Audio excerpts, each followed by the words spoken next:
Vivid verses. The call came in at 11:42 p.m. on a Tuesday, which was already strange because Gemma knew my travel schedule better than I did. She'd helped me pack the carry-on. She'd reminded me twice about the early departure.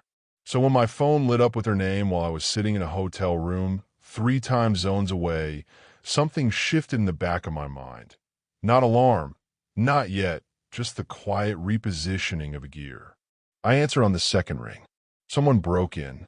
Her voice was fractured, riding that specific frequency between crying and hyperventilating that she only hit when things were serious, or when she needed me to believe things were serious.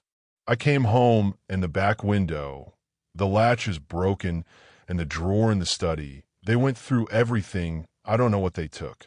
Are you inside the house right now? Yes, I'm in the kitchen. Go outside. Go to the neighbor's porch. Don't touch anything else. Okay, I'm going. I was already standing, already reaching for the notepad on the hotel nightstand. She sounds frightened. That was my first thought. The second came half a breath later, quieter and more precise. She sounds like someone performing frightened. I'd known Gemma for years. Long enough to know that when she was genuinely scared, the time the car hydroplaned on the highway overpass, the night her mother collapsed at dinner, her voice didn't fracture like that. It went small. It went still. This voice was expansive, filling the phone call the way an actor fills a stage, aware of the back row. I didn't say any of that. I'll handle it from here, I told her. Stay outside. I'll call you back. I hung up and stood there for a moment in the blue hotel quiet, my notepad in my hand, the pen not yet moving. Think. There were 2 possibilities, and only one of them required a flight home tonight. If it was a real break-in, I could manage it remotely for the first 12 hours. Police report, neighbor check-in, the property management contact who'd installed our security system. Nothing that demanded my physical presence in the next 4 hours. If it wasn't a real break-in, then she needed me home before I had time to think too carefully about why it wasn't. I booked the first available flight, not out of panic, out of the recognition that whatever was happening in that house, I needed to be in the room where it happened, not 3 time zones away making decisions on incomplete information. Then I opened my laptop and started making calls. The locksmith was a compact, practical man named Ruiz who didn't ask unnecessary questions. He met me at the house at 7:15 in the morning, while Gemma was still asleep in the guest room. Her idea, she'd said, because she was too shaken to sleep in our bedroom. I'd agreed to that arrangement without comment. Ruiz examined the back window latch first. He crouched beside it for a long time, running his thumb along the frame, not speaking. Then he stood and looked at me. You said forced entry? That's what was reported. He pressed his lips together, which was its own kind of answer. Latch is broken, sure, but the break pattern. He tilted his head toward the window. You pull a latch from outside, you get stress fractures radiating outward. This broke from inside. Somebody applied pressure from inside the frame. Could be coincidence. Could be old wear. But it didn't break from someone trying to get in. I nodded once. Changed the locks anyway. All exterior doors. While Ruiz worked, I sat at the kitchen table with my coffee and called the security firm. I'd used them once before, a background check situation for a business partnership that had felled off. They were thorough and they were discreet, which are the only 2 qualities that mattered. The lead investigator arrived at 9. His name was Cordell, late 40s, gray at the temples, the unhurried manner of someone who'd learned long ago that patience was more efficient than urgency. He brought 2 people with him, a woman who handled the technical sweep and a younger man who photographed everything. Gemma came downstairs at 9:30, wrapped in a robe, and stopped in the kitchen doorway when she saw Cordell.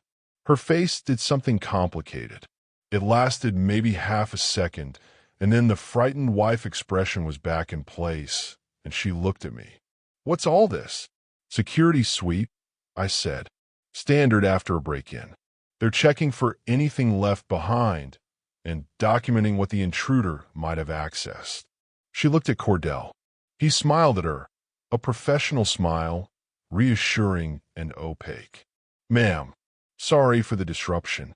We'll be out of your way as quickly as we can." She poured herself coffee and sat at the far end of the table from me, and I watched her over the rim of my cup while she looked at her phone, and I noticed that her thumb was not moving. She was staring at a static screen. "She's listening." I said nothing. I read the news on my own phone and let the silence do its work. Cordell's team spent 4 hours on the house. They moved methodically, room by room, and I followed them at a respectful distance for the first hour before retreating to the kitchen table to let them work. Gemma had gone back upstairs. She'd said she wasn't feeling well. I thought, I know. At 11:40, Cordell appeared in the kitchen doorway. He had the particular stillness of a man who has found something and is being careful about how he introduces it. "Mr. Hartley, can you come upstairs?" I followed him to the walk-in closet off our master bedroom. The technical specialist, her name was Pena, was crouched near the back corner, where the original builders had done sloppy work on the floorboards. I'd always meant to have it fixed. There was a gap of about 2 inches where the plank didn't sit flush against its neighbor. Except now the plank was fully lifted, leaning against the wall. And the space beneath it, a shallow hollow, maybe 8 inches deep and the width of 2 hands, was not empty. Pena had laid the contents out on a clean white cloth she'd spread on the closet floor. She'd photographed everything in place before moving it, she told me, and the younger man with the camera had documented the sequence. I crouched down. Receipts, rolled tight and held with rubber bands. Printed invoices on heavy cream stock from names I recognized. A jeweler I'd never visited, a luggage atelier, 2 restaurants I'd never been invited to. Withdrawal slips from an account I didn't recognize, hand-filled in Gemma's precise cursive, in amounts that started at 4 figures and climbed. A small leather notebook with columns of dates and numbers, the handwriting unhurried and careful, like someone who'd been keeping records for a long time. I did the arithmetic in my head, roughly, while Pena documented everything with the camera. It took about 30 seconds. 6 figures. Comfortably into 6 figures. I straightened up. I was aware of my own breathing, even, steady, undramatic. The arithmetic had taken 30 seconds. The decision had taken less than 5. "Document all of it," I said. "Serial numbers where applicable. Dates, amounts. I want a full inventory with photographs." Cordell studied me for a moment. "Of course. Do you need a few minutes?" "No," I said. "I'm fine. Do you need anything from me while you work?" He shook his head slowly. Something in his expression might have been respect. I went downstairs and knocked on the guest room door. "There's something they need to show you," I said when she opened it. "Can you come up?" She'd changed into actual clothes. Her hair was done. She'd been waiting for something, and she'd wanted to look composed when it arrived. "There it is." "What is it?" Her voice was careful. "Come up and I'll show you." She preceded me up the stairs, and I watched her shoulders, the set of them, the fractional changes in angle as we approached the master bedroom hallway. By the time we reached the closet doorway, she was carrying her whole body differently, tight, contained, like someone bracing for a wave. Pena and a younger man stepped back to give us room. Cordell stood to one side, notebook open, pen in hand. Gemma looked at the cloth on the floor, the receipts, the invoices, the leather notebook, the withdrawal slips with her handwriting. The silence lasted approximately 8 seconds. I counted. Then she turned to look at me, and whatever she saw on my face made her own face go through 3 distinct expressions before settling on the 4th, a kind of resignation, the performance finally too heavy to sustain. "I can explain." "You don't have to explain anything to me right now," I said. It was a true statement. I didn't need her explanation. I needed the documentation that Cordell's team was still producing. The explanation could come later in a room with different professionals present. Cord, she stopped. Started again. I was going to tell you. Okay. She waited. People always wait for more because silence feels like an invitation. I didn't fill it. It's not what it looks like, she tried. I looked at the withdrawal slips on the white cloth. I looked at the jeweler's invoices. I looked at her handwriting in the leather notebook, patient and deliberate, column after column. I looked back at her. She had the grace, at least, to stop talking. Cordell cleared his throat quietly. We'll need about another hour, Mr. Hartley. Take what you need, I said. And I went back downstairs to the kitchen table, and I sat down, and I poured the last of the coffee, which had gone cold, and I drank it without tasting it. I'm not a man who shouts. I want to be clear about that because I've watched other men shout in parking lots, at dinner tables, on the wrong end of a phone call, and I've always thought, that's not anger, that's the loss of control over anger, which is a different thing and a worse one. Real anger is useful if you manage it. Unmanaged, it just gives the other person something to respond to, a shape they can push against or sidestep, and then the argument is about the anger instead of about the thing that caused it. So I sat at the kitchen table, and I let myself feel what I actually felt, which was a compound thing, layered and not simple. There was the money. 6 figures was not nothing, but it also wasn't the thing I kept returning to. What I kept returning to was the staging, the broken latch, the overturned drawer. I'd seen it this morning, one drawer in the study, tipped at a careful angle that would read as chaos, but that had clearly been positioned because when drawers are genuinely ransacked, they pull all the way out and hit the floor. This one was balanced on the lip of the cabinet like a display piece. The careful removal of things from that hollow in the floorboard, receipts, notebook, invoices, and the failure to also remove the hollow's existence because you can't ungap a floorboard. The phone call at 11:42 p.m., designed to land at peak emotional hour, designed to turn me into a man racing home on pure protective instinct, arriving rumpled and grateful she was safe, too relieved to be suspicious. She planned it carefully. The execution had one flaw, which was that she'd planned it for a different version of me. The version who panics, who runs toward the sound of distress, who asks questions later. I don't know if I'd always been a different version of myself, or if I'd become one over the years of being married to Gemma. It might not matter. What mattered now was what I did next, and that required thinking about sequence. The documentation came first. Cordell's team would have a preliminary inventory by end of day and a full written report within 48 hours. That went to my attorney. I'd already sent a text that said call me when you're free, not urgent but soon.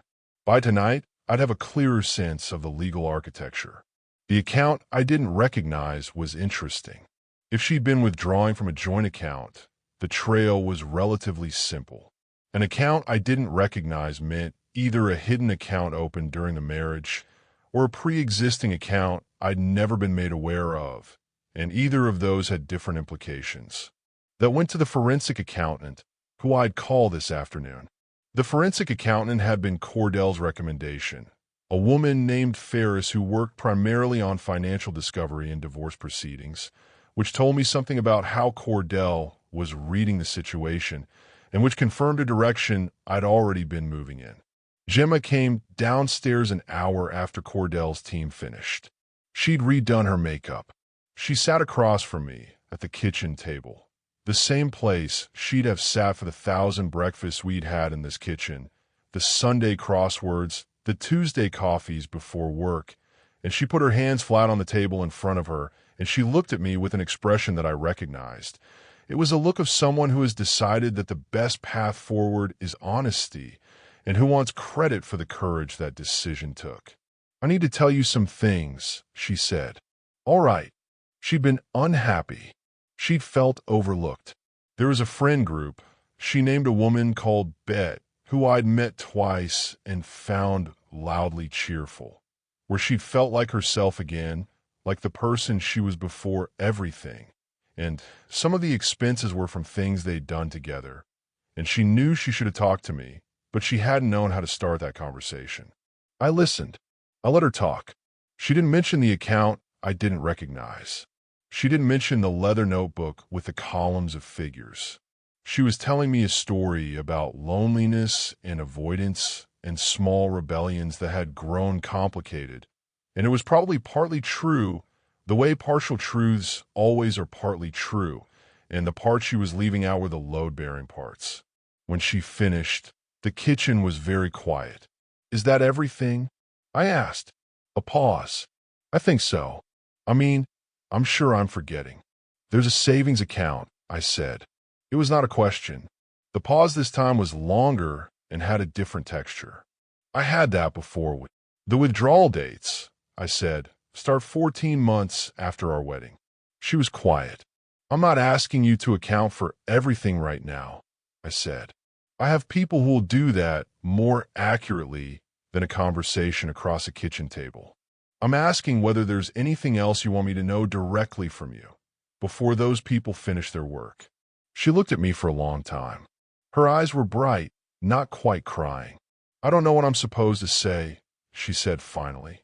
"You're not supposed to say anything," I said. "I'm asking what you want to say." She shook her head once, small and exhausted. "Then I think we've covered what we can cover today," I said. I stood up. "You should probably call someone, your sister, a friend. I think you'll want someone to talk to in the next few days." She looked up at me. "What are you going to do?" "I have some calls to make," I said.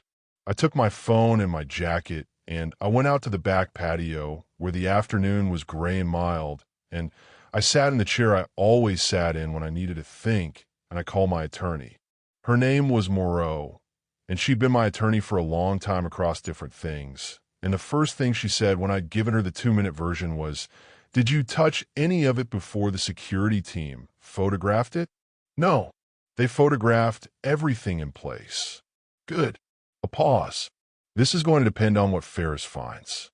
Do you have a timeline preference?" "Efficient over comfortable." "Okay. I'll reach out to her today." "Are you staying in the house?" "For now. Keep it civil. No major purchases, no moving money. Just carry on as normally as you can manage." Carrying on normally, as it turned out, was its own kind of work. Gemma called her sister that night. I could hear the low hum of the conversation through the guest room door when I walked past. Not the words, just the tone, confidential and urgent, the register of someone offloading. Good. She needed someone to talk to, and I wasn't the right person for that job. Not anymore. I made dinner for myself. Something simple, eggs and toast, because I hadn't eaten since the flight, and I sat at the kitchen table again, which was becoming a kind of base of operations, and I thought about what I actually knew. I knew about the money. Ferris would fill in the specifics, but the general shape was clear enough. I knew about the stage break-in, which was a more interesting problem. Staging a false police report was its own category of thing, and whether Gemma had filed an actual police report or had only called me, I didn't yet know. I added that to the list of things to clarify. Cordell could help with that. What I didn't know was the why in its full version. I'd heard her version, the friendship and the loneliness, and I believe some of it the way I believe any partial truth, as a map with significant territories left blank. The blank territories were the ones that mattered. But here was the thing I'd learned, maybe the most important thing, the one that took a long time to really understand. The why was not required for the decision. People want the why. They feel that they cannot make a clear-eyed choice without understanding every contributing factor, every emotional antecedent, every context that shaped the other person's choices. And that feeling is understandable. And it is also, in my experience, a delay tactic that the mind uses on itself. I knew what I needed to know. The rest was archaeology, and I could do archaeology or I could move forward, and I had chosen forward. Ferris called me 3 days later.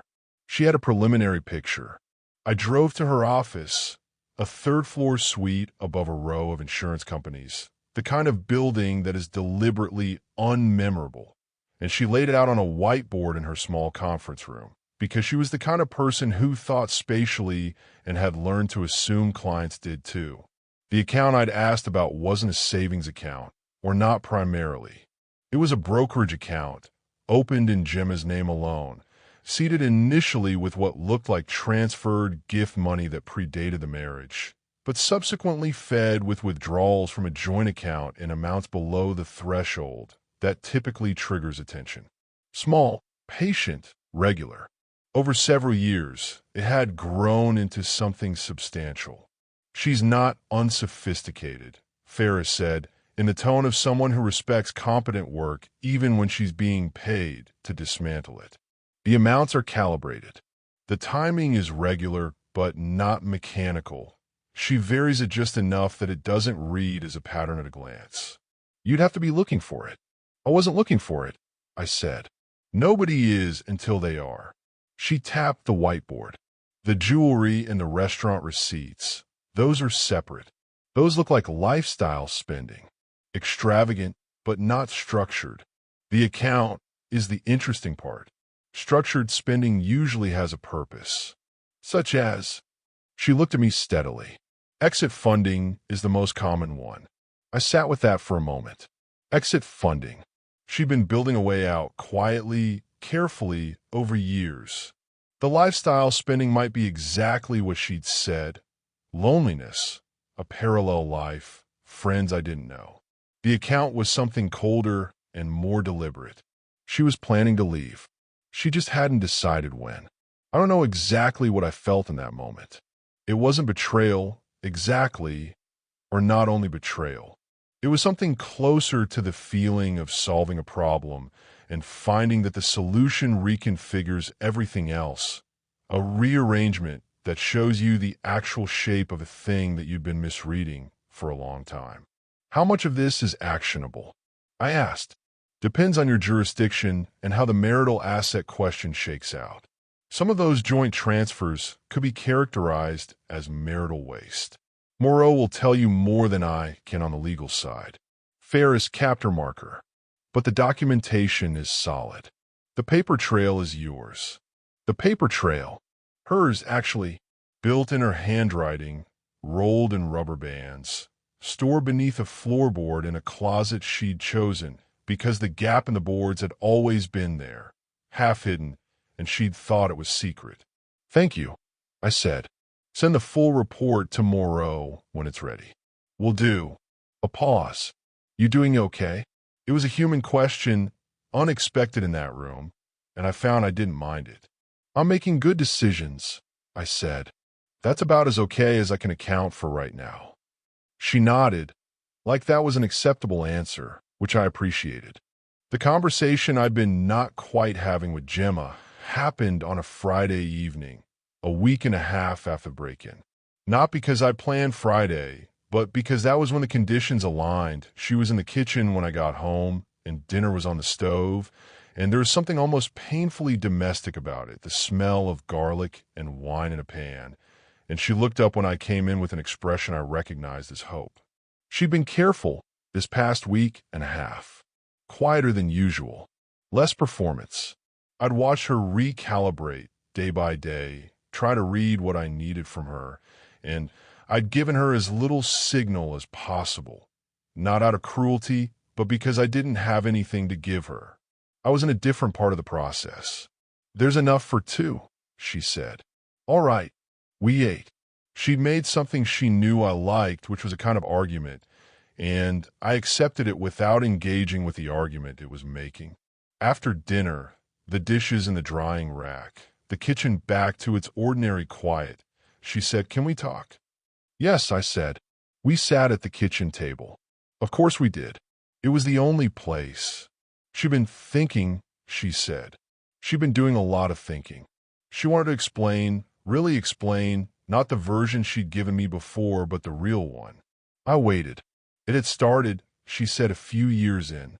Not because anything terrible had happened, but because she'd started to feel like a secondary character in her own life. Like the life was mine and she was in it, and she thought they were the same life when they weren't. She'd been angry about it and hadn't known how to say so. And instead of saying so, she'd started doing things that were only hers. The account, the trips with Betty's group, the jewelry that she'd bought with money she'd hidden because buying it with shared money would mean explaining it, and she didn't want to explain it. She just wanted it to be hers. "In the break-in," I said. A long pause. "I've been moving things around," she said carefully. "Reorganizing. And I thought if you came home and found them yourself." She stopped. I thought the break-in would explain it. "If things looked disturbed," I said. "Yes. I thought you'd think someone had been through the closet, and that would explain why the floorboard." She stopped again. I looked at her. "But you forgot that if someone had actually broken in, I'd have the house swept." The silence. "I didn't think you'd do that so quickly," she said, very quietly. "I know." She was looking at her hands on the table. "I'm sorry. I'm genuinely sorry. Not because I got caught. Because I did things that—" She exhaled. "I made you feel like you couldn't trust me. And you couldn't, because I wasn't trustworthy. And I think I knew that, and I kept going anyway." It was the most honest thing she'd said to me in this whole stretch of time, possibly in longer than that. I recognized it as honesty because it didn't ask me for anything. It just sat there. "I appreciate that," I said. She looked up. "I mean it," I said. "It's a harder thing to say than the other version." "What happens now?" "Moreau will be in touch," I said. "There are some financial matters to sort through. Ferris has been working on a full picture, and that report goes to Moreau this week. You want to get an attorney. A good one." She went very still. "So we'll need to work through a process," I said. "I don't know what it looks like exactly. There are open questions, but I know I need to work through them, and I think you do too." She nodded, small and careful. Her eyes were wet. "I thought about not telling you the real reason," she said. "About the staging, about why I did it. I thought, maybe he'll never know for sure. Maybe I can let him think it was just the money and build from there." "You could have tried that," I said. "But I didn't." "No," I said. "You didn't." She wiped her eye with the back of her hand, a gesture I'd watched her make 1,000 times.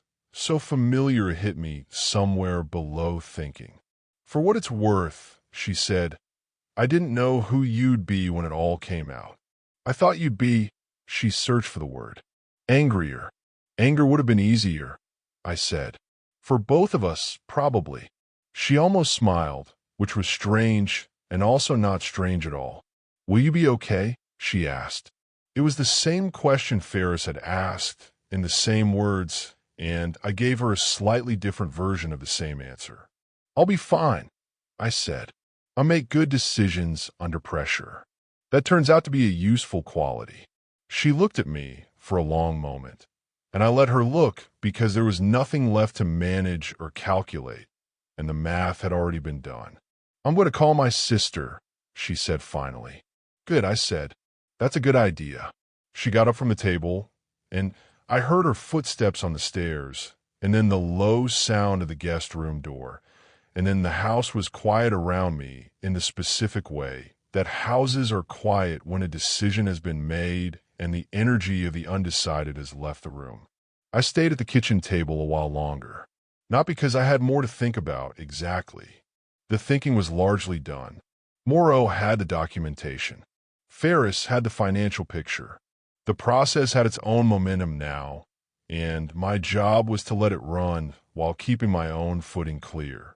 I stayed because the kitchen was where I'd drunk 10,000 cups of coffee, where we'd argued about small things and laughed about smaller ones, where every version of an ordinary morning had happened. And it seemed right to sit in it a little longer, not with grief exactly, but with the acknowledgement that things had taken place here that couldn't be untaken. The staging and the hidden account and the rolling receipts and the phone call at 11:42 p.m. But also everything before all of that, which had been, in its way, real. I thought about the moment Cordell had stood in the closet doorway and asked if I needed a few minutes. No, I'm fine. Do you need anything from me while you work? I'd meant it. Not a stoicism, or not only. I'd meant it because the minutes were not going to change what was on that white cloth, and the documentation was what mattered, and Cordell and his people were the ones doing essential work in that moment, not me. My job in that moment was to not get in the way of the information becoming clear. My job now was the same. I got up from the kitchen table. I put my coffee cup in the sink. I stood at the window for a moment, looking out at the back patio in the dark, the chairs I'd sat in countless evenings, and I made a mental note to call Cordell tomorrow and ask about the police report question, whether Gemma had actually filed one, and if so, what that meant for the picture Moreau was building. Then I turned off the kitchen light and went to bed, and I slept with the particular soundness of someone who has done what can be done and knows it. Cordell's team sent the final report 11 days after the sweep. It was 42 pages, thorough and methodical, with photographs and an appendix containing the document inventory.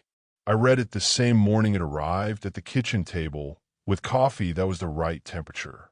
Page 27 was where they addressed the police question. No formal report had been filed. She'd called me and then, apparently, thought better of calling anyone else, which was either instinct or calculation, and at this point the distinction didn't particularly matter. What it meant, practically, was a simpler picture, one less thread for Moreau to account for. I forwarded the relevant page with a note, and she replied within the hour. Good. Simplifies things. I'll reach out this week. I closed my laptop. Outside, the morning was doing what it does regardless of what happens inside houses. The light coming at its angle, the birds making their noise, the unremarkable fact of another day beginning. I poured the last of the coffee and didn't heat it up because cold coffee is fine and I've never understood the fuss about it. And I thought, okay, what's next? It was a good question, the kind worth taking seriously. I took it seriously. Thanks for listening.